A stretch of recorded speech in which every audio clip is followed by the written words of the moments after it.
Herodias. Chapter I. In the eastern side of the Dead Sea rose the citadel of Machaerus. It was built upon a conical peak of basalt, and was surrounded by 4 deep valleys, one on each side, another in front, and the fourth in the rear. At the base of the citadel, crowding against one another, a group of houses stood within the circle of a wall, whose outlines undulated with the unevenness of the soil. A zigzag road, cutting through the rocks, joined the city to the fortress, the walls of which were about 120 cubits high, having numerous angles and ornamental towers that stood out like jewels in this crown of stone overhanging an abyss. Within the high walls stood a palace, adorned with many richly carved arches, and surrounded by a terrace that on one side of the building spread out below a wide balcony made of sycamore wood, upon which tall poles had been erected to support an awning. One morning, just before sunrise, the tetrarch, Herod Antipas, came out alone upon the balcony. He leaned against one of the columns and looked about him. The crests of the hilltops in the valley below the palace were just discernible in the light of the false dawn, although their bases, extending to the abyss, were still plunged in darkness. A light mist floated in the air. Presently it lifted, and the shores of the Dead Sea became visible. The sun, rising behind Machaerus, spread a rosy flush over the sky, lighting up the stony shores, the hills, and the desert, and illuming the distant mountains of Judea, rugged and gray in the early dawn. En-Gedi, the central point of the group, threw a deep black shadow. Hebron, in the background, was round-topped like a dome. Eskel had her pomegranates, Sarek her vineyards, Carmel her fields of sesame, and the Tower of Antonia, with its enormous cube, dominated Jerusalem. The tetrarch turned his gaze from it to contemplate the palms of Jericho on his right, and his thoughts dwelt upon other cities of his beloved Galilee. Capernaum, Endor, Nazareth, Tiberias, whither it might be he would never return. The Jordan wound its way through the arid plains that met his gaze. White and glittering under the clear sky, it dazzled the eye like snow in the rays of the sun. The Dead Sea now looked like a sheet of lapis lazuli, and at its southern extremity, on the coast of Yemen, Antipas recognized clearly what at first he had been able only dimly to perceive. Several tents could now be plainly seen. Men carrying spears were moving about among a group of horses, and dying campfires shone faintly in the beams of the rising sun. This was a troop belonging to the Sheikh of the Arabs, the daughter of whom the tetrarch had repudiated in order to wed Herodias, already married to one of his brothers, who lived in Italy but who had no pretensions to power. Antipas was waiting for assistance and reinforcements from the Romans, but as Vitellius, the governor of Syria, had not yet arrived, he was consumed with impatience and anxiety. Perhaps Agrippa had ruined his cause with the emperor, he thought. Philip, his third brother, sovereign of Batanea, was arming himself clandestinely. The Jews were becoming intolerant of the tetrarch's idolatries. He knew that many were weary of his rule, and he hesitated now between adopting one of 2 projects: to conciliate the Arabs and win back their allegiance, or to conclude an alliance with the Parthians. Under the pretext of celebrating his birthday, he had planned to bring together, at a grand banquet, the chiefs of his troops, the stewards of his domains, and the most important men from the region about Galilee. Antipas threw a keen glance along all the roads leading to Machaerus. They were deserted. Eagles were sweeping through the air high above his head. The soldiers of the guard, placed at intervals along the ramparts, slept or dozed, leaning against the walls. All was silent within the castle. Suddenly he heard the sound of a distant voice, died away. Presently it rose again upon the quiet air. Antipas clapped his hands together loudly, crying, "Maneus! Maneus!" Instantly a man appeared, naked to the waist, after the fashion of a masseur at the bath.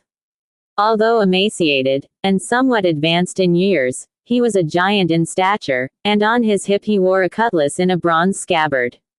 His bushy hair, gathered up and held in place by a kind of comb, exaggerated the apparent size of his massive head. His eyes were heavy with sleep, but his white teeth shone, his step was light on the flagstones, and his body had the suppleness of an ape, although his countenance was as impassive as that of a mummy. "Where is he?" demanded the tetrarch of this strange being. Manius made a movement over his shoulder with his thumb, saying, "Over there. Still there." I thought I heard him cry out. And Antipas, after drawing a deep breath, asked for news of Iochanan, afterwards known as Saint John the Baptist. Had he been allowed to see the two men who had asked permission to visit his dungeon a few days before, and since that time, had anyone discovered for what purpose the men desired to see him? They exchanged some strange words with him, Manius replied, with the mysterious air of robbers conspiring at the crossroads. Then they departed towards Upper Galilee, saying that they were the bearers of great tidings. Antipas bent his head for a moment, then raising it quickly, said in a tone full of alarm, "Guard him. Watch him well. Do not allow anyone else to see him. Keep the gates shut and the entrance to the dungeon closed fast. It must not even be suspected that he still lives." Manius had already attended to all these details, because Iochanan was a Jew, and, like all the Samaritans, Manius hated the Jews.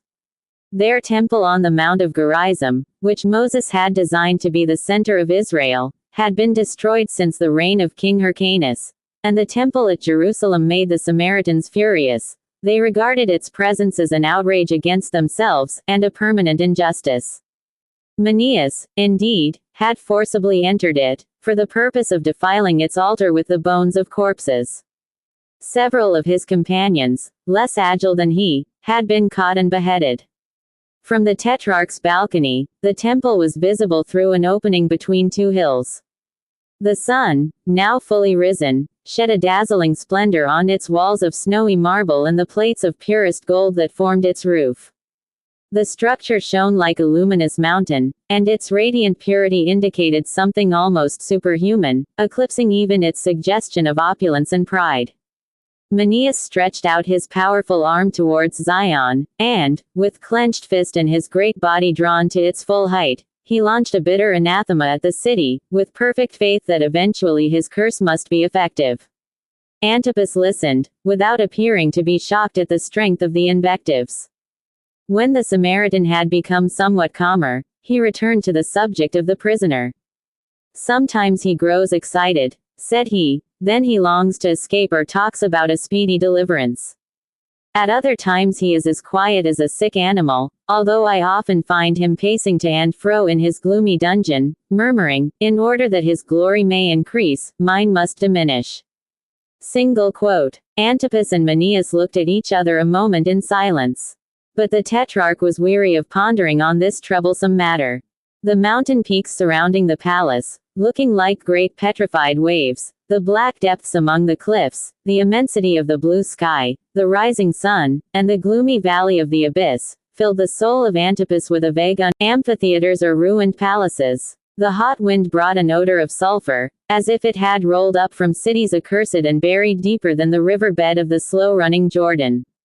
These aspects of nature, which seemed to his troubled fancy signs of the wrath of the gods, terrified him, and he leaned heavily against the balcony railing, his eyes fixed, his head resting upon his hands. Presently he felt a light touch upon his shoulder. He turned, and saw Herodias standing beside him. A purple robe enveloped her, falling to her sandaled feet. Having left her chamber hurriedly, she wore no jewels nor other ornaments. A thick tress of rippling black hair hung over her shoulder and hid itself in her bosom. Her nostrils, a little too large for beauty, quivered with triumph, and her face was alight with joy. She gently shook the tetrarch's shoulder, and exclaimed exultantly, "Caesar is our friend. Agrippa has been imprisoned. Who told thee that?" "I know it," she replied, adding, "It was because he coveted the crown of Caligula." While living upon the charity of Antipas and Herodias, Agrippa had intrigued to become king, a title for which the tetrarch was as eager as he. But if this news were true, no more was to be feared from Agrippa's scheming. The dungeons of Tiberias are hard to open, and sometimes life itself is uncertain within their depths, said Herodias, with grim significance. Antipas understood her. And, although she was Agrippa's sister, her atrocious insinuation seemed entirely justifiable to the tetrarch. Murder and outrage were to be expected in the management of political intrigues, They were a part of the fatal inheritance of royal houses, and in the family of Herodias nothing was more common. Then she did not hesitate even to tell him of her success in an attempt to befool and seduce Eutyches the denunciator. "And why should I not?" she said. "It cost me nothing. For thee, my lord, have I not done more than that? Did I not even abandon my child?" After her divorce from Philip, she had indeed left her daughter in Rome, hoping that, as the wife of the Tetrarch, she might bear other children. Until that moment she had never spoken to Antipas of her daughter. He asked himself the reason for this sudden display of tenderness. During their brief conversation several attendants had come out upon the balcony. One slave brought a quantity of large, soft cushions, and arranged them in a kind of temporary couch upon the floor behind his mistress. Herodias sank upon them, and turning her face away from Antipas, seemed to be weeping silently. After a few moments she dried her eyes, declared that she would dream no more, and that she was, in reality, perfectly happy. She reminded Antipas of their former long delightful interviews in the atrium, their meetings at the baths, their walks along the sacred way, and the sweet evening rendezvous at the villa, among the flowery groves, listening to the murmur of splashing fountains, within sight of the Roman Campagna. Her glances were as tender as in former days. She drew near to him, leaned against his breast and caressed him fondly. But he repelled her soft advances. The love she sought to rekindle had died long ago. He thought instead of all his misfortunes, and of the 12 long years during which the war had continued. Protracted anxiety had visibly aged the Tetrarch. His shoulders were bent beneath his violet-bordered toga. His whitening locks were long and mingled with his beard, and the sunlight revealed many lines upon his brow, as well as upon that of Herodias. After the Tetrarch's repulse of his wife's tender overtures, the pair gazed morosely at each other. The mountain paths, drink. The wayfarers descending from the heights on the farther side of Machaerus disappeared behind the castle. Others ascended from the valleys, and after arriving at the palace deposited their burdens in the courtyard. Many of these were purveyors to the Tetrarch. Others were the servants of his expected guests, arriving in advance of their masters. Suddenly, at the foot of the terrace on the left, an Essene appeared. He wore a white robe, his feet were bare, and his demeanor indicated that he was a follower of the Stoics. Manius instantly rushed towards the stranger, drawing the cutlass that he wore upon his hip. "Kill him!" cried Herodias. "Do not touch him!" the Tetrarch commanded. The two men stood motionless for an instant, then they descended the terrace, both taking a different direction, although they kept their eyes fixed upon each other. "I know that man," said Herodias, after they had disappeared. "His name is Phanuel, and he will try to seek out Euachanan, since thou wert so foolish as to allow him to live." Antipas said that the man might someday be useful to them. His attacks upon Jerusalem would gain them the allegiance of the rest of the Jews. "No," said Herodias, "the Jews will accept any master, and are incapable of feeling any true patriotism." She added that, as for the man who was trying to influence the people with hopes cherished since the days of Nehemiah, the best policy was to suppress him. The Tetrarch replied that there was no haste about the matter, and expressed his doubt that any real danger was to be feared from Euachanan, even affecting to laugh at the idea. "Do not deceive thyself," exclaimed Herodias. And she retold the story of her humiliation one day when she was traveling towards Gilead, in order to purchase some of the balm for which that region was famous. "A multitude was standing on the banks of the stream, my lord. Many of the people were putting on their raiment. Standing on a hillock, man was speaking to the gathering. A camel's skin was wrapped about his loins, and his head was like that of a lion. As soon as he saw me, he launched in my direction all the maledictions of the prophets. His eyes flamed, his voice shook, he raised his arms as if he would draw down lightning upon my head. I could not fly from him. The wheels of my chariot sank in the sand up to the middle, and I could only crawl along, hiding my head with my mantle, and frozen with terror at the curses that poured upon me like a storm from heaven." Continuing her harangue, she declared that the knowledge that this man still existed poisoned her very life. When he had been seized and bound with cords, the soldiers were prepared to stab him if he resisted, but he had been quite gentle and obedient.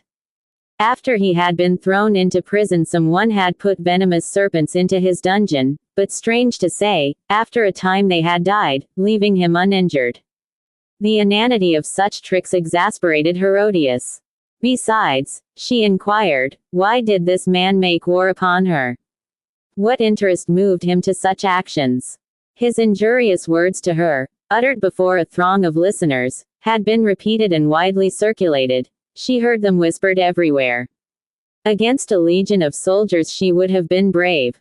But this mysterious influence, more pernicious and powerful than the sword, but impossible to grasp, was maddening. Herodias strode to and fro upon the terrace, white with rage, unable to find words to express the emotions that choked her. She had a haunting fear that the Tetrarch might listen to public opinion after a time, and persuade himself it was his duty to repudiate her. Then, indeed, all would be lost.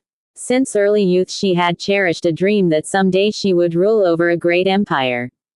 As an important step towards attaining this ambition, she had deserted Philip. Herodias felt the blood of the kings and priests, her ancestors, boiling in her veins. Thy grandfather was a servile attendant upon the temple of Ascalon, she went on, with fury. Thy other ancestors were shepherds, bandits, conductors of caravans, a horde of slaves offered as tribute to King David. My forefathers were the conquerors of thine. The first of the Maccabees drove thy people out of Hebron. Hyrcanus forced them to be circumcised. Then, with all the contempt of the patrician for the plebeian, the hatred of Jacob for Esau, she reproached him for his indifference towards palpable outrages to his dignity, his weakness regarding the Phoenicians, who had been false to him, and his cowardly attitude towards the people who detested and insulted herself. But thou art like them, she cried. Dost regret the loss of the Arab girl who danced upon these very pavements? Take her back. Go and live with her. In her tent. Eat her bread, baked in the ashes. Drink curdled sheep's milk. Kiss her dark cheeks. And forget me. The Tetrarch had already forgotten her presence, it appeared. He paid no further heed to her anger, but looked intently at a young girl who had just stepped out upon the balcony of a house not far away. At her side stood an elderly female slave, who held over the girl's head a kind of parasol with a handle made of long, slender reeds. In the middle of the rug spread upon the floor of the balcony stood a large open traveling hamper or basket, and girdles, veils, head-dresses, and gold and silver ornaments were scattered about in confusion.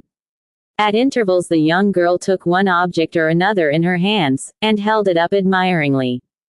She was dressed in the costume of the Roman ladies, with a flowing tunic and a peplum ornamented with tassels of emeralds, and blue silken bands confined her hair, which seemed almost too luxuriant, since from time to time she raised a small hand to push back the heavy masses. The parasol half hid the maiden from the gaze of Antipas, but now and then he caught a glimpse of her delicate neck, her large eyes, or a fleeting smile upon her small mouth. He noted that her figure leaned forward, his eyes kindled, his breath quickened. All this was not lost upon Herodias, who watched him narrowly. Who is that maiden? The Tetrarch asked at last. Herodias replied that she did not know, and her fierce demeanor suddenly changed to one of gentleness and amiability. At the entrance to the castle the Tetrarch was awaited by several Galileans, the master of the scribes, the chief of the land stewards, the manager of the salt mines, and a Jew from Babylon commanding his troops of horse. As the Tetrarch approached the group, he was greeted with respectful enthusiasm. Acknowledging the acclamations with a grave salute, he entered the castle. As he proceeded along one of the corridors, Phanuel suddenly sprang from a corner and intercepted him. What? Art thou still here? Said the Tetrarch in displeasure. Thou seekest Euchanan, no doubt. And thyself, my lord. I have something of great importance to tell thee. At a sign from Antipas, the Essene followed him into a somewhat dark and gloomy room. The daylight came faintly through a grated window. The walls were of a deep shade of crimson, so dark as to look almost black. At one end of the room stood an ebony bed, ornamented with bands of leather. A shield of gold, hanging at the head of the bed, shone like a sun in the obscurity of the apartment. Antipas crossed over to the couch and threw himself upon it in a half-reclining attitude, while Phanuel remained standing before him. Suddenly he raised one hand, and striking a commanding attitude said, "At times, my lord, the Most High sends a message to the people through one of his sons. Eochanan is one of these. If thou oppress him, thou shalt be punished. But it is he that persecutes me," exclaimed Antipas. "He asked me to do a thing that was impossible. Since then he has done nothing but revile me. And I was not severe with him, the hardihood to send various men from Machaerus to spread dissension and discontent throughout my domain. A curse upon him. Since he attacks me, I shall defend myself. Without doubt, he has expressed his anger with too much violence," Phanuel replied calmly. "But do not heed that further. He must be set free. One does not let loose a furious animal," said the tetrarch. "Have no fear of him now," was the quick reply. "He will go straight to the Arabs, the Gauls, and the Scythians. His work must be extended to the uttermost ends of the earth." For a moment Antipas appeared lost in thought, as one who sees a vision. Then he said, "His power over men is indeed great. In spite of myself, I admire him. Then set him free." But the tetrarch shook his head. He feared Herodias, Manius, and unknown dangers. Phanuel tried to persuade him, promising, as a guarantee of the honesty of his projects, the submission of the Essenians to the king. These poor people, clad only in linen, untamable in spite of severe treatment, endowed with the power to divine the future by reading the stars, had succeeded in commanding a certain degree of respect. "What is the important matter thou wouldst communicate to me?" Antipas inquired, with sudden recollection. Before Phanuel could reply, a negro entered the room in great haste. He was covered with dust, and panted so violently that he could scarcely utter the single word. "Vitellius, has he arrived?" asked the tetrarch. "I have seen him, my lord. Within 3 hours he will be here." Throughout the palace, doors were opening, there was a murmur of voices. Sounds of the moving of heavy furniture could be heard, and the rattle of silver plates and dishes. From the highest tower a loud blast upon a conch summoned from far and near all the slaves belonging to the castle. Chapter 2. The ramparts were thronged with people when at last Vitellius entered the castle gates, leaning on the arm of his interpreter. Behind them came an imposing red litter, decorated with plumes and mirrors.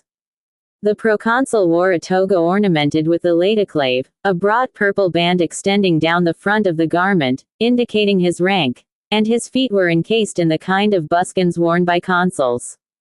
A guard of lictors surrounded him. Against the wall they placed their 12 fasces, a bundle of sticks with an axe in the center.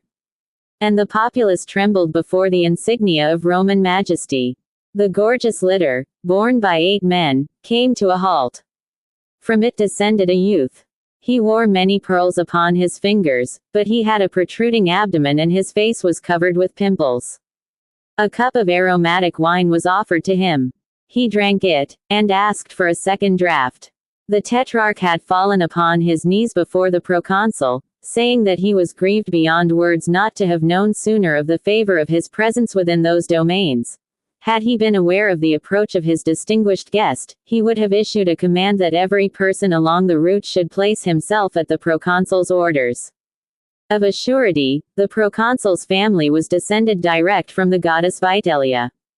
A highway, leading from the Janiculum to the sea, still bore their name. Quaestors and consuls were innumerable in that great family. And as for the noble Lucius, now his honored guest, it was the duty of the whole people to thank him, as the conqueror of the Clidi and the father of the young Aulus, now returning to his own domain, since the east was the country of the gods. These hyperboles were expressed in Latin, and Vitellius accepted them impassively. He replied that the great Herod was the honor and glory of the nation, that the Athenians had chosen him to direct the Olympian Games, that he had built temples in the honor of Augustus, had been patient, ingenious, terrible, and was faithful to all the Caesars. Between the two marble columns, with bronze capitals, Herodias could now be seen advancing with the air of an empress, in the midst of a group of women and eunuchs carrying perfumed torches set in sockets of silver gilt. The proconsul advanced 3 steps to meet her. She saluted him with an inclination of her head. "How fortunate," she exclaimed, "that henceforth Agrippa, the enemy of Tiberius, can work harm no longer." Vitellius did not understand her allusion, but he thought her a dangerous woman. Antipas immediately declared that he was ready to do anything for the emperor, even to the injury of others. Vitellius asked, significantly. He had taken hostages from the king of the Parthians, but the emperor had given no further thought to the matter, because Antipas, who had been present at the conference, had, in order to gain favor, sent off dispatches bearing the news. From that time he had borne a profound hatred towards the emperor and had delayed in sending assistance to him. The tetrarch stammered in attempting to reply to the query of the proconsul. But Aulus laughed and said, "Do not be disturbed. I will protect thee." The proconsul feigned not to hear this remark. The fortune of the father depended, in a way, on the corrupt influence of the son. And through him it was possible that Antipas might be able to procure for the proconsul very substantial benefits, although the glances that he cast about him were defiant, and even venomous. But now a new tumult arose just within the gates. A file of white mules entered the courtyard, mounted by men in priestly garb. These were the Sadducees and the Pharisees, who were drawn to Machaerus by the same ambition. The one party hoping to be appointed public sacrificers, the other determined to retain those offices. Their faces were dark, particularly those of the Pharisees, their brows, around which were bound small bands of parchment, showing lines of writing. Almost at the same moment, the soldiers of the advance guard arrived. Cloth coverings had been drawn over their glittering shields to protect them from the dust. Behind them came Marcellus, the proconsul's lieutenant, followed by the publicans, carrying their tablets of wood under their arms. Antipas named to Vitellius the principal personages surrounding them. Ptolemy, Canthera, Sean, Ammonius of Alexandria, who brought asphalt for Antipas. Naaman, captain of his troops of skirmishers, and Jason, the Babylonian. Vitellius had noticed Manius. "Who is that man?" he inquired. The tetrarch by a significant gesture indicated that Manius was the executioner. He then presented the Sadducees to the proconsul's notice. Jonathas, a man of low stature, who spoke Greek, advanced with a firm step and begged that the great lord would honor Jerusalem with a visit. Vitellius replied that he should probably go to Jerusalem soon. Eleazar, who had a crooked nose and a long beard, put forth a claim, in behalf of the Pharisees, for the mantle of the high priest, held in the tower of Antonia by the civil authorities. Then the Galileans came forward and denounced Pontius Pilate. On one occasion, they said, a madman went seeking in a cave near Samaria for the golden vases that had belonged to King David, and Pontius Pilate had caused several inhabitants of that region to be executed. In their excitement all the Galileans spoke at once, Manius's voice being heard above all others. Vitellius promised that the guilty ones should be punished. Fresh vociferations now broke out in front of the great gates, where the soldiers had hung their shields. Their coverings having now been removed, on each shield a carving of the head of Caesar could be seen on the umbo, or central knob. Idolatry. Antipas harangued them, while Vitellius, who occupied a raised seat within the shadow of the colonnade, was astonished at their fury. Tiberius had done well, he thought, to exile 400 of these people to Sardinia. Presently the Jews became so violent that he ordered the shields to be removed. Then the multitude surrounded the proconsul, imploring him to abolish certain unjust laws, asking for privileges, or begging for alms. They rent their clothing and jostled one another. And at last, in order to drive them back, several slaves, armed with long staves, charged upon them, striking right and left. Those nearest the gates made their escape and descended to the road. Others rushed in to take their place, so that 2 streams of human beings flowed in and out, compressed within the limits of the gateway. Vitellius demanded the reason for the assembling of so great a throng. Antipas explained that they had been invited to come to a feast in celebration of his birthday. And he pointed to several men who, leaning against the battlements, were hauling up immense basket loads of food, fruits, vegetables, antelopes, and storks, large fish, of a brilliant shade of blue, grapes, melons, and pyramids of pomegranates. At this sight, Aulus left the courtyard and hastened to the kitchens, led by his taste for gormandizing, which later became the amazement of the world. As they passed the opening to a small cellar, Vitellius perceived some objects resembling breastplates hanging on a wall. He looked at them with interest, and then demanded that the subterranean chambers of the fortress be thrown open for his inspection. These chambers were cut into the rocky foundation of the castle, and had been formed into vaults, with pillars set at regular distances. The first vault opened contained old armor. The second was full of pikes, with long points emerging from tufts of feathers. The walls of the third chamber were hung with a kind of tapestry made of slender reeds, laid in perpendicular rows. Those of the fourth were covered with scimitars. In the middle of the fifth cell, rows of helmets were seen, the crests of which looked like a battalion of fiery serpents. The sixth cell contained nothing but empty quivers. The seventh, greaves for protecting the legs in battle. The eighth vault was filled with bracelets and armlets. And an examination of the remaining vaults disclosed forks, grappling irons, ladders, cords, even catapults, and bells for the necks of camels. And as they descended deeper into the rocky foundation, it became evident that the whole mass was a veritable honeycomb of cells, and that below those already seen were many others. Vitellius, Phineas, his interpreter, and Sisenna, chief of the publicans, walked among these gloomy cells, attended by 3 eunuchs bearing torches. In the deep shadows hideous instruments, invented by barbarians, could be seen. Tomahawks studded with nails. Poisoned javelins. Pincers resembling the jaws of crocodiles. In short, the Tetrarch possessed in his castle munitions of war sufficient for 40,000 men. He had accumulated these weapons in anticipation of an alliance against him among his enemies. But he bethought him that the proconsul might believe, or assert, that he had collected this armory in order to attack the Romans. So he hastened to offer explanations of all that Vitellius had observed. Some of these things did not belong to him at all, he said. Many of them were necessary to defend the place against brigands and marauders, especially the Arabs. Many of the objects in the vault had been the property of his father, and he had allowed them to remain untouched.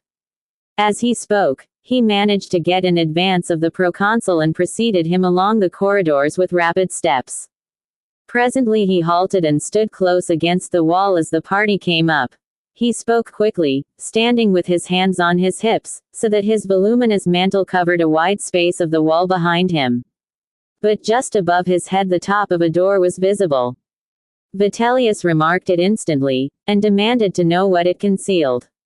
The father of Jason had come from the banks of the Euphrates to offer his services, as well as those of 500 horsemen, in the defense of the eastern frontier. After the division of the kingdom, Jason had lived for a time with Philip, and was now in the service of Antipas. Presently he appeared among the vaults, carrying an archer's bow on his shoulder and a whip in his hand. Cords of many colors were lashed tightly about his knotted legs. His massive arms were thrust through a sleeveless tunic, and a fur cap shaded his face. His chin was covered with a heavy, curling beard. He appeared not to comprehend what the interpreter said to him at first. But Vitellius threw a meaning glance at Antipas, who quickly made the Babylonian understand the command of the proconsul. Jason immediately laid both his hands against the door, giving it a powerful shove, whereupon it quietly slid out of sight into the wall. A wave of hot air surged from the depths of the cavern. A winding path descended and turned abruptly. The group followed it, and soon arrived at the threshold of a kind of grotto, somewhat larger than the other subterranean cells. An arched window at the back of this chamber gave directly upon a precipice, which formed a defense for one side of the castle. A honeysuckle vine, cramped by the low studded ceiling, blossomed bravely. The sound of a running stream could be heard distinctly.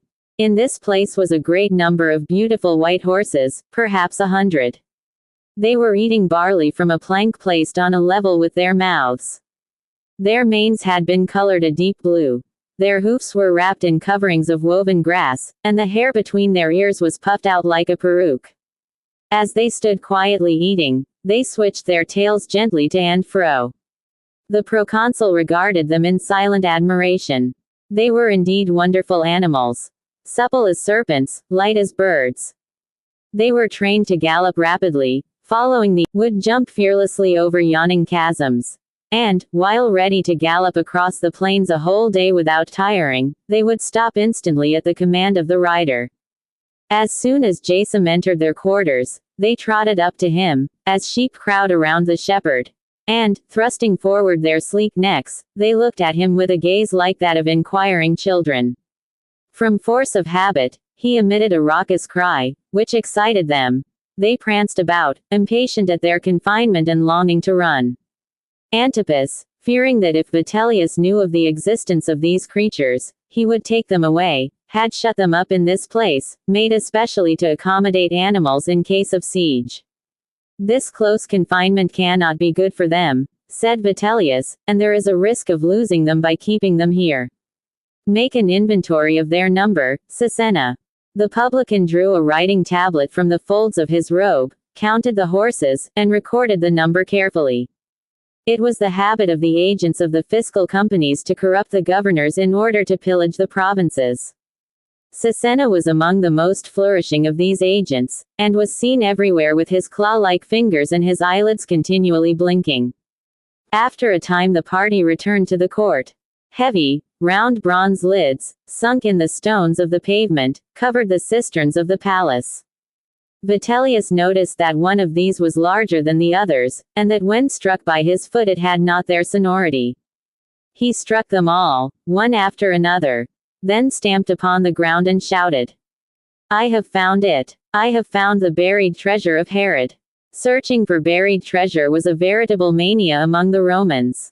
The Tetrarch swore that no treasure was hidden in that spot. "Show him to me." The Tetrarch hesitated to obey, fearing that the Jews would discover his secret. His reluctance to lift the cover made Vitellius impatient. "Break it in," he cried to his lictors. Manius heard the command, and, seeing a lictor step forward armed with a hatchet, he feared that the man intended to behead Euchanan. He stayed the hand of the lictor after the first blow, and then slipped between the heavy lid and the pavement a kind of hook. He braced his long, lean arms, raised the cover slowly, and in a moment it lay flat upon the stones. The bystanders admired the strength of the old man. Under the bronze lid was a wooden trapdoor of the same size. At a blow of the fist it folded back, allowing a wide hole to be seen, the mouth of an immense pit, with a flight of winding steps leading down into the darkness. Those that bent over to peer into the cavern beheld a vague and terrifying shape in its depths. This proved to be a human being, lying on the ground. His long locks hung over a camel's hair robe that covered his shoulders.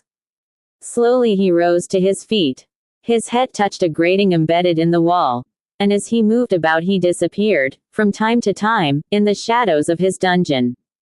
The rich tiaras of the Romans sparkled brilliantly in the sunlight, and their glittering sword hilts threw out glancing golden rays. The doves, flying from their coats, circled above the heads of the multitude. It was the hour when Manius was accustomed to feed them. But now he crouched beside the Tetrarch, who stood near Vitellius. The Galileans, the priests, and the soldiers formed a group behind them. All were silent, waiting with painful anticipation for what might happen. A deep groan, hollow and startling, rose from the pit. Herodias heard it from the farther end of the palace.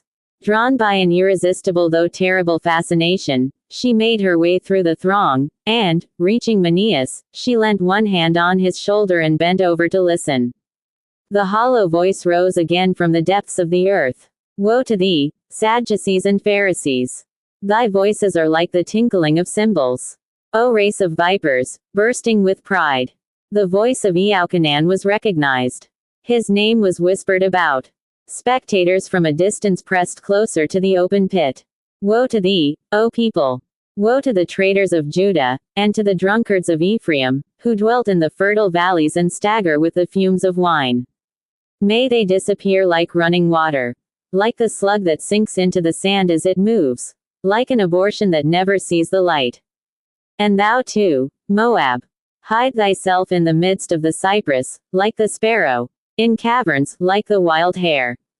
The gates of the fortress shall be crushed more easily than nutshells.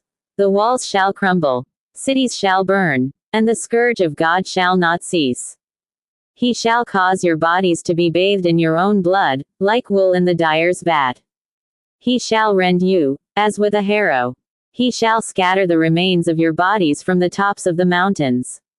Of which conqueror was he speaking? Was it Vitellius? Only the Romans could bring about such an extermination. The people began to cry out, "Enough! Enough! Let him speak no more."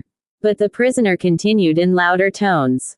"Beside the corpses of their mothers, thy little ones shall drag themselves over the ashes of the burned cities.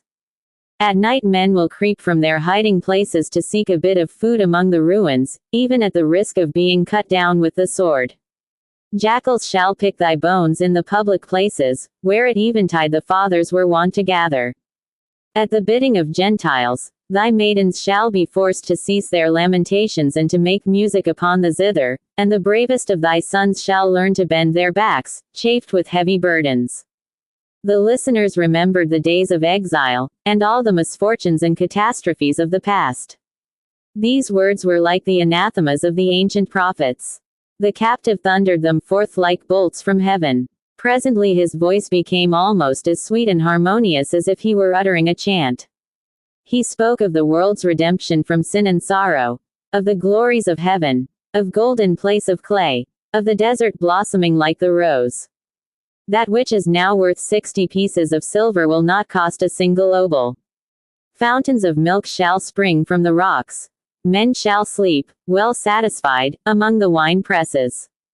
The people shall prostrate themselves before thee, and thy reign shall be eternal, O Son of David. The tetrarch suddenly recoiled from the opening of the pit. The mention of the existence of a son of David seemed to him like a menace to himself. Eochanan then poured forth invectives against him for presuming to aspire to royalty. "There is no other king than the eternal God," he cried. And he cursed Antipas for his luxurious gardens, his statues, his furniture of carved ivory and precious woods, comparing him to the impious Ahab.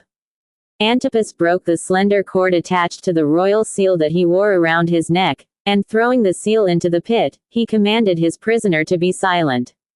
But Eochanan replied, "I shall cry aloud like a savage bear, like the wild ass, like a woman in travail. The punishment of heaven has already visited itself upon thy incest. May God inflict thee with the sterility of mules." At these words, a sound of suppressed laughter arose here and there among the listeners. Vitellius had remained close to the opening of the dungeon while Eochanan was speaking. His interpreter, in impassive tones, translated into the Roman tongue all the threats and invectives that rolled up from the depths of the gloomy prison. The Tetrarch and Herodias felt compelled to remain near at hand. Antipas listened, breathing heavily, while the woman, with parted lips, gazed into the darkness of the pit, her face drawn with an expression of fear and hatred. "Ah, is it thou, Jezebel? Thou hast captured thy Lord's heart with the tinkling of thy feet. Thou didst neigh to him like a mare. Thou didst prepare thy bed on the mountain top, in order to accomplish thy sacrifices. The Lord shall take from thee thy sparkling jewels, thy purple robes and fine linen, the bracelets from thine arms, the anklets from thy feet, the golden ornaments that dangle upon thy brow, thy mirrors of polished silver, thy fans of ostrich plumes, thy shoes with their heels of mother of pearl, that serve to increase thy stature, thy glittering diamonds, the scent of thy hair, the tint of thy nails. All the artifices of thy coquetry shall disappear, and missiles shall be found wherewith to stone the adulteress." Herodias looked around for some one to defend her. The Pharisees lowered their eyes hypocritically. The Sadducees turned away their heads, fearing to offend the proconsul should they appear to sympathize with her. Antipas was almost in a swoon. Louder still rose the voice from the dungeon. The neighboring hills gave back an echo with startling effect, and Machaerus seemed actually surrounded and showered with curses. Prostrate thyself in the dust, daughter of Babylon, and scourge thyself. Remove thy girdle and thy shoes, gather up thy garments and walk through the flowing stream. Thy shame shall follow thee, thy disgrace shall be known to all men, thy bosom shall be rent with sobs. God execrates the stench of thy crimes. Accursed one. Die like a dog. At that instant the trapdoor was suddenly shut down and secured by Manius, who would have liked to strangle Eochanan then and there. Herodias glided away and disappeared within the palace. The Pharisees were scandalized at what they had heard. Antipas, standing among them, attempted to justify his past conduct and to excuse his present situation. Without doubt, said Eleazar, it was necessary for him to marry his brother's wife. But Herodias was not a widow, and besides, she had a child, which she abandoned, and that was an abomination. You are wrong, objected Jonathas the Sadducee. The law condemns such marriages, but does what matters it? All the world shows me injustice, said Antipas, bitterly, and why? Did not Absalom lie with his father's wives, Judah with his daughter-in-law, Ammon with his sister, and Lot with his daughters? Aulus, who had been reposing within the palace, now reappeared in the court. After he had heard how matters stood, he approved of the attitude of the tetrarch. A man should never allow himself to be annoyed, said he, by such foolish criticism. And he laughed at the censure of the priests and the fury of Eochanan, saying that his words were of little importance. Herodias, who also had reappeared, and now stood at the top of a flight of steps, called loudly, "You are wrong, my lord." He ordered the people to refuse to pay the tax. "Is that true?" he demanded. The general response was affirmative, Antipas adding his word to the declaration of the others. Vitellius had a misgiving that the prisoner might be able to escape. And as the conduct of Antipas appeared to him rather suspicious, he established his own sentinels at the gates, at intervals along the walls, and in the courtyard itself. At last he retired to the apartments assigned to him, accompanied by the priests. Without touching directly upon the question of the coveted offices of public sacrificers, each one laid his own grievances before the proconsul. They fairly beset him with complaints and requests, but he soon dismissed them from his presence. As Jonathas left the proconsul's apartments, he perceived Antipas standing under an arch, talking to an Essene, who wore a long white robe and flowing locks. Jonathas regretted that he had raised his voice in defense of the tetrarch. One thought now consoled Herod Antipas. He was no longer personally responsible for the fate of Eochanan. The Romans had assumed that charge. What a relief! He had noticed Phanuel pacing slowly through the court. "They are stronger than I. I cannot now set the prisoner free. It is not my fault if he remains in his dungeon." The courtyard was empty. The slaves were sleeping. The day was drawing to a close, and the sunset spread a deep rosy glow over the horizon, against which the smallest objects stood out like silhouettes. Antipas was able to distinguish the excavations of the salt mines at the farther end of the Dead Sea, but the tents of the Arabs were no longer visible. As the moon rose, the effect of the day's excitement passed away, and a feeling of peace entered his heart. Phanuel, also wearied by the recent agitating scenes, remained beside the tetrarch. He sat in silence for some time, his chin resting on his breast. At last he spoke in confidence to Antipas, and revealed what he had wished to say. From the beginning of the month, he said, he had been studying the heavens every morning before daybreak, when the constellation of Perseus was at the zenith. Agala was scarcely visible. Algol was even less bright. Mira Cetus had disappeared entirely. From all of which he augured the death of some man of great importance, to occur that very night in Machaerus. Who was the man? Vitellius was too closely guarded to be reached. No one would kill Eochanan. "It is I," thought the tetrarch. It might be that the Arabs would return and make a successful attack upon him. Perhaps the proconsul would discover his relations with the Parthians. Several men whom Antipas had recognized as hired assassins from Jerusalem, had escorted the priests in the train of the proconsul, They all carried daggers concealed beneath their robes. The Tetrarch had no doubt whatever of the exactness of Phanuel's skill in astrology. Suddenly he bethought him of Herodias.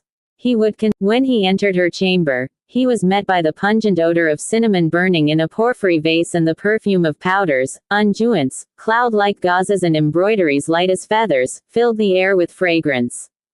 He did not speak of Phanuel's prophecy, nor of his own fear of the Jews and the Arabs. Herodias had already accused him of cowardice. He spoke only of the Romans, and complained that Vitellius had not confided to him any of his military projects. He said he supposed the proconsul was the friend of Caligula, who often visited Agrippa, and expressed a surmise that he himself might be exiled, or that perhaps his throat would be cut. Herodias, who now treated him with a kind of disdainful indulgence, tried to reassure him. At last she took from a small casket a curious medallion, ornamented with a profile of Tiberius. The sight of it, she said, as she gave it to Antipas, would make the lictors turn pale and silence all accusing voices. Antipas, filled with gratitude, asked her how the medallion had come into her possession. "It was given to me," was her only answer. At that moment Antipas beheld a bare arm slipping through a portiere hanging in front of him. It was the arm of a youthful woman, as graceful in outline as if carved from ivory by Polyclitus. With a movement a little awkward and at the same time charming, it felt about the wall an instant, as if seeking something, then took down a tunic hanging upon a hook near the doorway, and disappeared. An elderly female attendant passed quietly through the room, lifted the portiere, and went out. A sudden recollection pierced the memory of the Tetrarch. "Is that woman one of thy slaves?" Chapter 3. The great banqueting hall was filled with guests. This apartment had 3 naves, like a basilica, which were separated by columns of sandalwood, whose capitals were of sculptured bonds. On each side of the apartment was a gallery for spectators, and a third, with a facade of gold filigree, was at one end, opposite an immense arch at the other. The candelabra burning on the tables, which were spread the whole length of the banqueting hall, glowed like clusters of flaming flowers among the painted cups, the plates of shining copper, the cubes of snow and heaps of luscious grapes. Through the large windows the guests could see lighted torches on the terraces of the neighboring houses. For this night Antipas was giving a feast to his friends, his own people, and to anyone that presented himself at the castle. The slaves, alert as dogs, glided about noiselessly in felt sandals, carrying dishes to and fro. The table of the proconsul was placed beneath the gilded balcony upon a platform of sycamore wood. Rich tapestries from Babylon were hung about the pavilion, giving a certain effect of seclusion. Upon 3 ivory couches, one facing the great hall, and the other 2 placed one on either side of the pavilion, reclined Vitellius, his son Aulus, and Antipas, the proconsul being near the door, at the left, Aulus on the right, the Tetrarch occupying the middle couch. Antipas wore a heavy black mantle, the texture of which was almost hidden by colored embroideries and glittering decorations. His beard was spread out like a fan. Blue powder had been scattered over his hair, and on his head rested a diadem covered with precious stones. Vitellius still wore the purple band, the emblem of his rank, crossed diagonally over a linen toga. Aulus had tied behind his back the sleeves of his violet robe, embroidered with silver. His clustering curls were laid in carefully arranged rows. A necklace of sapphires gleamed against his throat, plump and white as that of a woman. Crouched upon a rug near him, with legs crossed, was a pretty, white boy, upon whose face shone a perpetual smile. Aulus had found him somewhere among the kitchens and had taken a violent fancy to him. He had made the child one of his suite, but as he never could remember his protégé's Chaldean name, called him simply the Asiatic. From time to time the little fellow sprang up and played about the dining table, and his antics appeared to amuse the guests. At one side of the Tetrarch's pavilion were the tables at which were seated his priests and officers, also a number of persons from Jerusalem, and the more important men from the Grecian cities. At the table on the left of the proconsul sat Marcellus with the publicans, several friends of the Tetrarch, and various representatives from Cana, Ptolemy, and Jericho.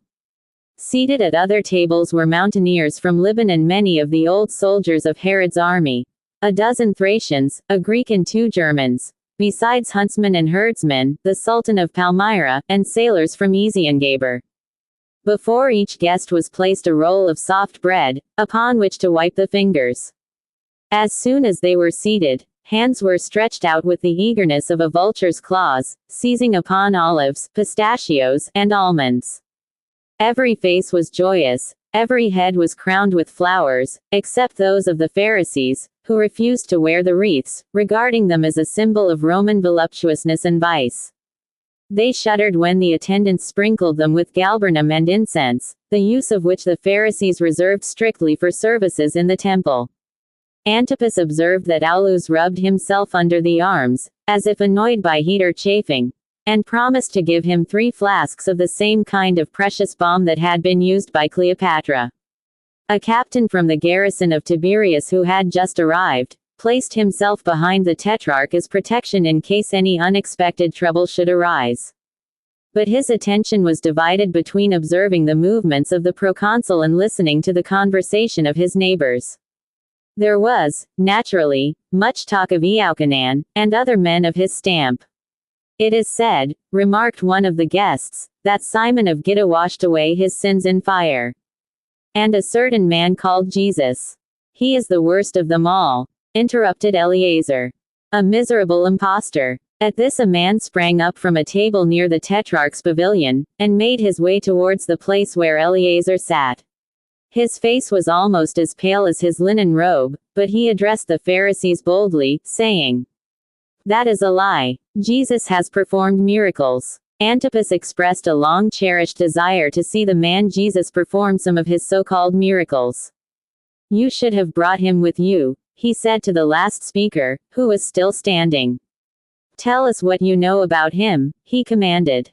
Then the stranger said that he himself, whose name was Jacob, having a daughter who was very ill, had gone to Capernaum to implore the master to heal his child. The master had answered him, saying, "Return to thy home. She is healed." And he had found his daughter standing at the threshold of his house, having risen from her couch when the gnomon had marked the 3rd hour, the same moment when he had made his supplication to Jesus. The Pharisees admitted that certain mysterious arts and powerful herbs existed that would heal the sick. It was said that the marvelous plant known as baris grew even in Machaerus, the power of which rendered its consumer invulnerable against all attacks. But to cure disease without seeing or touching the afflicted person was clearly impossible, unless, indeed, the man Jesus called in the assistance of evil spirits. The friends of Antipas and the men from Galilee nodded wisely, saying, "It is evident that he is aided by demons of some sort." Jacob, standing between their table and that of the priests, maintained a silence at once lofty and respectful. Several voices exclaimed, "Prove his power to us." Jacob leaned over the priest's table, and said slowly, in a half-suppressed tone, as if awestruck by, "Know ye not, then, that he is the Messiah?" The priests stared at one another, and Vitellius demanded the meaning of the word. His interpreter paused a moment before translating it. Then he said that Messiah was the name to be given to one who was to come, bringing the enjoyment of all blessings, and giving them domination over all the peoples of the earth. Certain persons believed that there were to be 2 messiahs. One would be vanquished by Gog and Magog, the demons of the north, but the other would exterminate the prince of evil. And for centuries the coming of this savior of mankind had been expected at any moment. At this, the priests began to talk in low tones among themselves. Eleazar addressed Jacob, saying that it had always been understood that the Messiah would be a son of David, not of a carpenter, and that he would confirm the law, whereas this Nazarene attacked it. Furthermore, as a still stronger argument against the pretender, it had been promised that the Messiah should be preceded by Elias. "But Elias has come," Jacob answered. "Elias, Elias," was repeated from one end of the banqueting hall to the other. In imagination, all fancied that they could see an old man, a flight of ravens above his head, standing before an altar, which a flash of lightning illumined, revealing the idolatrous priests that were thrown into the torrent, and the women, sitting in the galleries, thought of the widow of Sarepta. Jacob then declared that he knew Elias, that he had seen him, and that many of the guests there assembled had seen him. His name, was the cry from all lips. Euchanan. Antipas fell back in his chair as if a heavy blow had struck him on the breast. The Sadducees rose from their seats and rushed towards Jacob. Eleazar raised his voice to a shout and order was finally restored. He draped his mantle about his shoulders, and, with the air of a judge, proceeded to put questions to Jacob. "Since the prophet is dead," he began. Murmurs interrupted him. Many persons believed that Elias was not dead, but had only disappeared. Eleazar rebuked those who had interrupted him, and continuing, asked, "And dost thou believe that he has indeed come to life again?" "Why should I not believe it?" Jacob replied. The Sadducees shrugged their shoulders. Jonathas, opening wide his little eyes, gave a forced, buffoon-like laugh. "Nothing could be more absurd," said he, "than the idea that a human body could have eternal life." And he declaimed, for the benefit of the proconsul, this line from a contemporaneous poet. Nec crescit, nec post mortem durare viditer. By this time Aulus was leaning over the side of the pavilion, with pale face, a perspiring brow, and both hands outspread on his stomach. The Sadducees pretended to be deeply moved at the sight of his suffering, thinking that perhaps the next day the offices of sacrificers would be theirs. Antipas appeared to be in despair at his guest's agony. Vitellius preserved a calm demeanor, although he felt some anxiety, for the loss of his son would mean the loss of his fortune. But Aulus, quickly recovering after he had relieved his overburdened stomach, was as eager to eat as before. "Let someone bring me marble dust," he commanded, "or clay of Naxos, sea water. Anything. Perhaps it would do me good to bathe." He swallowed a quantity of snow, then hesitated between a ragout and a dish of blackbirds, and finally decided in favor of gourds served in honey. The feast went on. Slaves served the guests with kidneys, dormice, nightingales, mincemeat dressed with vine leaves. The priests discoursed among themselves regarding the supposed resurrection. Ammonius, pupil of Philon, the Platonist, pronounced them stupid, and told the Greeks that he laughed at their oracles. Marcellus and Jacob were seated side by side. Marcellus described the happiness he had felt under the baptism of Mithra, and Jacob made him promise to become a follower of Jesus. The wines of the palm and the tamarisk, those of Sophet and of Byblos, ran from the amphoras into the crateras, from the crateras into the cups, and from the cups down the guests' throats. Every one talked, all hearts expanding under the good cheer. Jason, although a Jew, did not hesitate to express his admiration of the planets. A merchant from Aphaca amazed the nomads with his description of the marvels in the temple of Hierapolis, and they wished to know the cost of a pilgrimage to that place. Others held fast to the principles of their native religion. A German, who was nearly blind, sang a hymn celebrating that promontory in Scandinavia where the gods were wont to appear with halos around their heads. The people from Sikkim declined to eat turtles, out of deference to the dove Azima. Several groups stood talking near the middle of the banqueting hall, and the vapor of their breath, mingled with the smoke from the candles, formed a light mist. Presently Phanuel slipped quietly into the room, keeping close to the wall. He had been out in the open courtyard, to make another survey of the heavens. He stopped when he reached the pavilion of the Tetrarch, fearing he would be splashed with drops of oil if he approached the other tables, which, to an Essene, would be a great defilement. Suddenly violent blows resounded upon the castle gates. The news of the imprisonment of Euchanan had spread rapidly, and now it appeared that the whole surrounding population was flocking to the castle. Men with torches were hastening along the roads in all directions. A black mass of people swarmed in the ravine. And from all throats, "That man will ruin everything," said Jonathas. "We shall have no more money if this continues," said the Pharisees. Accusations, recriminations, and pleadings were heard on all sides. "Protect us. Compel them to cease. Thou didst abandon thy religion. Impious as all the Herods. Less impious than thou," Antipas retorted. Was it not my father that erected thy temple? Then the Pharisees, children of the proscribed tribes, partisans of Mattathias, accused the tetrarch of all the crimes committed by his family. The Pharisees had pointed skulls, bristling beards, feeble hands, snub noses, great round eyes, and their countenances bore a resemblance to that of a bulldog. A dozen of these people, scribes and attendants upon the priests, who picked up their living from the refuse of holocausts, rushed to the foot of the pavilion and threatened Antipas with their knives. He attempted to speak to them, being only slightly protected by some of the Sadducees. Suddenly he perceived Maneas at a distance and made him a sign to approach. The expression on the face of Vitellius indicated that he regarded all this turmoil as no concern of his.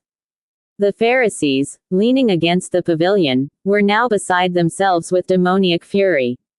They broke plates and dashed them upon the floor. The attendants had served them with a ragout composed of the flesh of the wild ass, an unclean animal, and their anger knew no bounds. Aulus rallied them jeeringly apropos of the ass's head, which he declared they honored. He flung other sarcasms at them, regarding their antipathy to the flesh of swine, intimating that no doubt their hatred arose from the fact that that beast had. The priests did not understand his sneers, and Phineas, of Galilean origin, refused to translate them. Aulus suddenly became angry, the more so because the little Asiatic, frightened at the tumult, had disappeared. The feast no longer pleased the noble glutton. The dishes were vulgar, and not sufficiently disguised with delicate flavorings. After a time his displeasure abated, as he caught sight of a dish of Syrian lambs, tails, dressed with spices, a favorite dainty. To Vitellius the character of the Jews seemed frightful.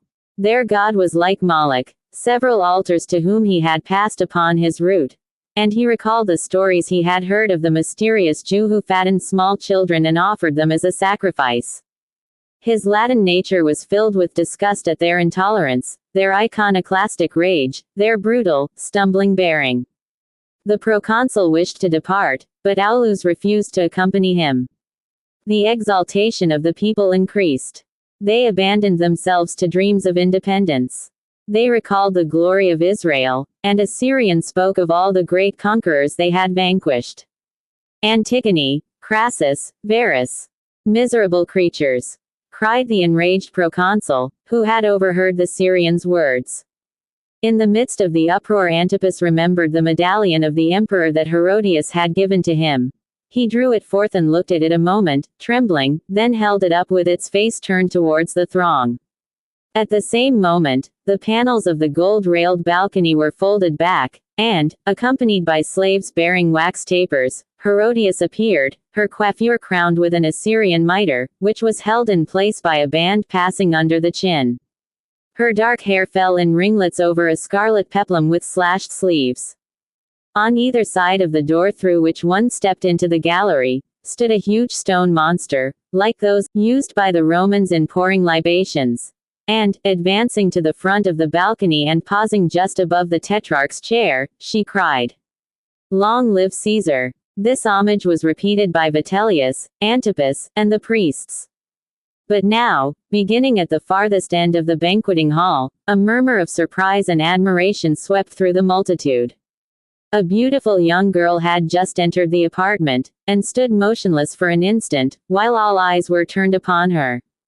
Through a drapery of filmy blue gauze that veiled her head and throat, her arched eyebrows, tiny ears, and ivory white skin could be distinguished. A scarf of shot silk fell from her shoulders, and was caught up at the waist by a girdle of fretted silver. Her full trousers, of black silk, were embroidered in a pattern of silver mandragoras, and as she moved forward with indolent grace, her little feet were seen to be shod with slippers made of the feathers of humming birds. When she arrived in front of the pavilion she removed her veil. Behold! She seemed to be Herodias herself, as she had appeared in the days of her blooming youth. Immediately the damsel began to dance before the tetrarch. Her slender feet took dainty steps to the rhythm of a flute and a pair of Indian bells. Her round white arms seemed ever beckoning and striving to entice to her side some youth who was fleeing from her allurements. She appeared to pursue him, with movements light as a butterfly. Her whole mien was like that of an inquisitive psyche, or a floating spirit that might at any moment dissolve and disappear. Presently the plaintive notes of the gingras, a small flute of Phoenician origin, replaced the tinkling bells. The attitudes of the dancing nymph now denoted overpowering lassitude. Her bosom heaved with sighs, and her whole being expressed profound languor, although it was not clear whether she sighed for an absent swain or while her face remained impassive and her twinkling feet still moved in their intricate steps. Vitellius compared her to Nestor, the famous pantomimist. Aulus was overcome with faintness. The Tetrarch watched her, lost in a voluptuous reverie, and thought no more of the real Herodias. In fancy he saw her again as she appeared when she had dwelt among the Sadducees. Then the vision faded. But this beautiful thing before him was no vision. The dancer was Salome, the daughter of Herodias, who for many months her mother had caused to be instructed in dancing, and other arts of pleasing, with the sole idea of bringing her to Machaerus and presenting her to the Tetrarch, so that he should fall in love with her fresh young beauty and feminine wiles. The plan had proved successful, it seemed. He was evidently fascinated, and Herodias felt that at last she was sure of retaining her power over him. And now the graceful dancer appeared transported with the very delirium of love and passion. She danced like the priestesses of India, like the Nubians of the cataracts, or like the Bacchants of Lydia. She whirled about like a flower blown by the tempest. The jewels in her ears sparkled, her swift movements made the colors of her draperies appear to run into one another. Her arms, her feet, her clothing even, seemed to emit streams of magnetism, that set the spectators' blood on fire. Suddenly the thrilling chords of a harp rang through the hall, and the throng burst into loud acclamations. All eyes were fixed on Salome, who paused in her rhythmic dance, placed her feet wide apart, and without bending the knees, suddenly swayed her lithe body downward, so that her chin touched the floor. And her whole audience, the nomads, accustomed to a life of privation and abstinence, the Roman soldiers, expert in debaucheries, the avaricious publicans, and even the crabbed, elderly priests, gazed upon her with dilated nostrils. Next she began to whirl frantically around the table where Antipas the Tetrarch was seated. He leaned towards the flying figure. Come. But she whirled on, while the music of dulcimers swelled louder and the excited spectators roared their applause. The Tetrarch called again, louder than before. Come to me. Come. Thou shalt have Capernaum, the plains of Tiberias, my citadels, yea, the half of my kingdom. Again the dancer paused. Then, like a flash, she threw herself upon the palms of her hands, while her feet rose straight up into the air. In this bizarre pose she moved about upon the floor like a gigantic beetle, then stood motionless. The nape of her neck formed a right angle with her vertebrae. The full silken skirts of pale hues that enveloped her limbs when she stood erect, now fell to her shoulders and surrounded her face like a rainbow. Her lips were tinted a deep crimson, her arched eyebrows were black as jet, her glowing eyes had an almost terrible radiance, and the tiny drops of perspiration on her forehead looked like dew upon white marble. She made no sound, and the burning gaze of that multitude of men was concentrated upon her. A sound like the snapping of fingers came from the gallery over the pavilion. Instantly, with one of her movements of bird-like swiftness, Salome stood erect.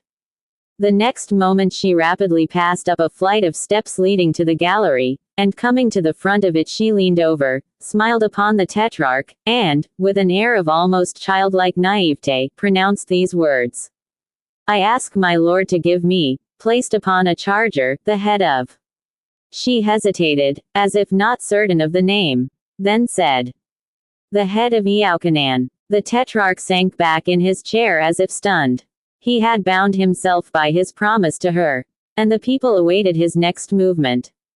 But the death that night of some conspicuous man that had been predicted to him by Phanuel. What if, by bringing it upon another, he could avert it from himself, thought Antipas. If Eaucanan was in very truth the Elias so much talked of, he would have power to protect himself. And if he were only an ordinary man, his murder was of no importance. Maenius stood beside his chair, and read his master's thoughts. Vitellius beckoned him to his side and gave him an order for the execution, to be transmitted to the soldiers placed on guard over the dungeon. This execution would be a relief, he thought. In a few moments all would be over. But for once Manius did not perform a commission satisfactorily. He left the hall but soon returned, in a state of great perturbation. During 40 years he had exercised the functions of the public executioner. It was he that had drowned Aristobulus, strangled Alexander, burned Mattathias alive, beheaded Zosimus, Pappus, Josephus, and Antipater, but he dared not kill Iochanan. His teeth chattered and his whole body trembled. He declared that he had seen, standing before the dungeon, the angel of the Samaritans, covered with eyes and brandishing a great sword, glowing and quivering like a flame. He appealed to 2 of the guards, who had entered the hall with him, to corroborate his words. But they said they had seen nothing except a Jewish captain who had attacked them, and whom they had killed. The fury of Herodias poured forth in a torrent of invective against the populace. She clenched the railing of the balcony so fiercely as to break her nails. The 2 stone lions at her back seemed to bite her shoulders and join their voices to hers. Antipas followed her example. And priests, soldiers, and Pharisees cried aloud together for vengeance, echoed by the rest of the gathering, who were indignant that a mere slave should dare to delay their pleasures. Again Manius left the hall, covering his face with his hands. The guests found the second delay longer than the first. It seemed tedious to every one. Presently a sound of footsteps was heard in the corridor without. Then silence fell again. The suspense was becoming intolerable. Suddenly the door was flung open and Manius entered, holding at arm's length, grasping it by the hair, the head of Iochanan. His appearance was greeted with a burst of applause, which filled him with pride and revived his courage. He placed the head upon a charger and offered it to Salome, who had descended the steps to receive it. She remounted to the balcony, with a light step. And in another moment the charger was carried about from one table to another by the elderly female slave whom the Tetrarch had observed in the morning on the balcony of a neighboring house, and later in the chamber of Herodias. When she approached him with her ghastly burden, he turned away his head to avoid looking at it. Vitellius threw upon it an indifferent glance. Manius descended from the pavilion, took the charger from the woman, and exhibited the head to the Roman captains, then to all the guests on that side of the hall. They looked at it curiously. The sharp blade of the sword had cut into the jaw with a swift downward stroke. The corners of the mouth were drawn, as if by a convulsion. Clots of blood besprinkled the beard. The closed eyelids had a shell-like transparency, and the candelabra on every side lighted up the gruesome object with terrible distinctness. Manius arrived at the table where the priests were seated. One of them turned the charger about curiously, to look at the head from all sides. Then Manius, having entirely regained his courage, placed the charger before Aulus, who had just awakened from a short doze. And finally he brought it again to Antipas and set it down upon the table beside him. Tears were running down the cheeks of the Tetrarch. The lights began to flicker and die out. The guests departed, and at last no one remained in the great hall, his hands, gazing at the head of Iochanan, and Phanuel, who stood in the center of the largest nave and prayed aloud, with uplifted arms. At sunrise the 2 men who had been sent on a mission by Iochanan some time before, returned to the castle, bringing the answer so long awaited and hoped for. They whispered the message to Phanuel, who received it with rapture. Then he showed them the lugubrious object, still resting on the charger amid the ruins of the feast. One of the men said, "Be comforted. He has descended among the dead in order to announce the coming of the Christ." And in that moment the Essene comprehended the words of Iochanan. In order that his glory may increase, mine must diminish. Then the 3, taking with them the head of John the Baptist, set out upon the road to Galilee. And as the burden was heavy, each